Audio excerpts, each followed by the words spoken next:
we continue our segment, our prisoners. So, the counterattack has stalled. Everyone who didn't surrender is already dead.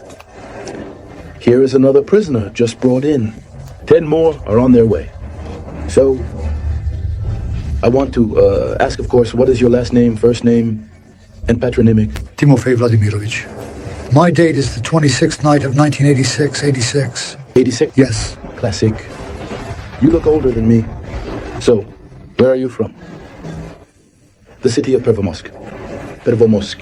What is your nationality? Ukrainian. Ukrainian? You speak Russian fluently. Well, from which unit? 53rd. 53rd Brigade, right? Well, there's another brigade added to our collection.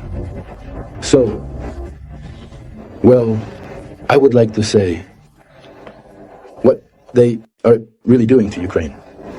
They gather everyone who can still stand on their feet from the male population and throw them, as they say, at us. So, basically, except for those who managed to surrender, the rest are already dead. And I have a question. What do Ukrainians think about what Syrsky, Zelensky, and their masters are doing to them?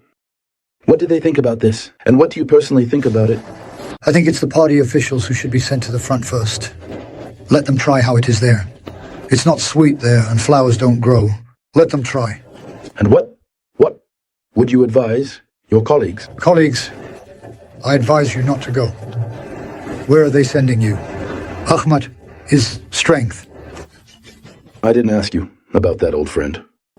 No, well, he says, guys, actually, I would like to say thank you to all the units that worked gloriously.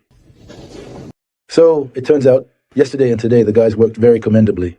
This is the Akhmat Special Forces, and that means the 2nd Special Forces Brigade. I would like to highlight the 30th SMEs. I would also like to highlight the 11th Brigade of the airborne troops. And to all the guys who really gave their all and helped to collectively cleanse our land from those people who decided to fight against us. So it turns out now they will bring another 10 prisoners. Well, if there are any survivors somewhere, maybe they survived. The rest are all dead. That's how it turns out. This is how, as they say, Ukrainian men are being expended. Well, of course, your masters initially declared that they would fight to the last Ukrainian. Are you really that foolish? Don't fight against us. You won't win anyway.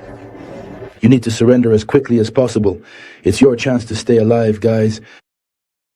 Surrender, and you will stay alive. The power of Russia, the might of God, united forever. Patronymic. Obozny Sergei Nikolaevich. What? Wagon driver. Obozny Sergei Nikolaevich. Date, month, year of birth? 10/08 till 1979 year on this very specific date. Where are you from? Sumy region. Sumy region. Specifically? The city of Lebedin. Which? Lebedin. Lebedin. Got it. So which unit are you from? 25th Regiment. Company, battalion, platoon? What do you have there? Company. Which company is it? 2nd Company, if memory serves, as I distinctly and vividly remember. 2nd or 3rd Platoon. 2nd or 3rd platoon? I don't remember exactly, I don't know. So, today you went on the offensive against Russian troops, right? I don't know, I'll just say it as it was. They said I'm here now, offensive on me. To mine? To mine, yes, and wait for other people, that's how it all happens. They took us to the landing. Started to get out, something wasn't familiar. They said, so I stood up. Immediately. Bang, and one shouts that to him won't return but helps. And we stopped meeting and started pouring and everyone scattered. That is, the others, it turns out, died and the 3 of you surrendered, right? Exactly, Exactly. Understood. And what would you say to your comrades who are still on the other side? Yes, to not carry out their... No, removed, not done. Illegal orders. But another time it might just slip out, right that, a slanderer they gave me. So it turns out you were prepared long ago to serve in the army? A month. A month, right? This is a month, in your opinion, perhaps a person. So how long ago did you end up in the zone? Yes, when were you taken? Sanya. A year. A year? How long ago? I would have liked to worry myself, but we worried. Sick and almost hungry, and everything went on account. So you went to Sochi then? Well, they abandoned. Yes. And now this, a little longer, already months. Oh, I see. You got injured yesterday in Kochberg? That's right. I see. Well, what did you tell your comrades, really? Well, I don't know, it's wrong. Should we fight against Russia, no? No, we shouldn't, and it's worth it. In general, even if wounded at best. To kill. Do you have a wife, children at home? Mother. She lived barely. Yes. Children? I don't know, not mine, but with one vein.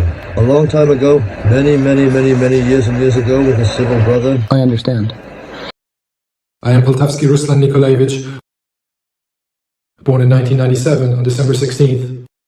At the moment, I am serving in the Armed Forces of Ukraine, 80th Air Assault Brigade, 6th Company, 2nd Assembly, 2nd Squad. On July 28th, we were transported to the forest near the village of Pesheny. We stayed there for a week. After 4 days of that week, the commander gathered us. The main directive agreed to familiarize with the information. The information should be like this. We are now waiting for the main force to prepare for this, an attack on Russia. And we are waiting, according to the plan, as first, one brigade will advance. On one side, it completes its task, then other brigades will advance, completing their tasks. We are waiting to see how they will handle this task. The commander separately told us that the men shoot at the legs and throw them into this cellar or basement. If they have weapons, then they will be shot. There were no specific instructions regarding prisoners. Most likely just not to take them prisoner. Yes, this one. When entering the houses, yes, it was like looting. They took everything they saw, everything valuable that could be carried from the store. The goal of our operation, as it was explained to me, was this. In Kursk and the Kursk region, different units and different brigades are advancing from all sides. I remembered the 108th and another brigade from those who were stationed. We are advancing. Our goal is to first reach Kursk, from Kursk to reach Belgorod, to capture more territories so that during the international treaty that was, there would be an opportunity to exchange territories with our marches. Among our commanders, we have Sen, Kon, Archie. These are the call signs of the unit commanders. They were all directly commanded by a person with the call sign Stridge. He conveyed all this information to them and said that this entire operation is Ukraine's last hope. When crossing the border with Russia, at first I thought about how to reach, but then something was being sorted out. The speech was given in English, Polish, maybe even French. And strangely, I didn't understand anything on the radio. I said repeat, but there was some gibberish. When we had already taken positions, we also went on air. With the command, with ours, we went on air, and I also heard that they were saying something in English. Something about homes, chaos, something about summer in history was heard. Even though we were quite far away, something was shouted separately, echoing such a thing. And from the conclusions, I can say that It's, well, nonsense, this whole idea, this whole war. It's absolutely unnecessary for anyone. It's just two Russian peoples killing each other, that's all. But this needs to end somehow. And, guys, those who are watching me, end it, that's all. It's better to lay down your weapons. Just walk away. There's nothing to do in this war.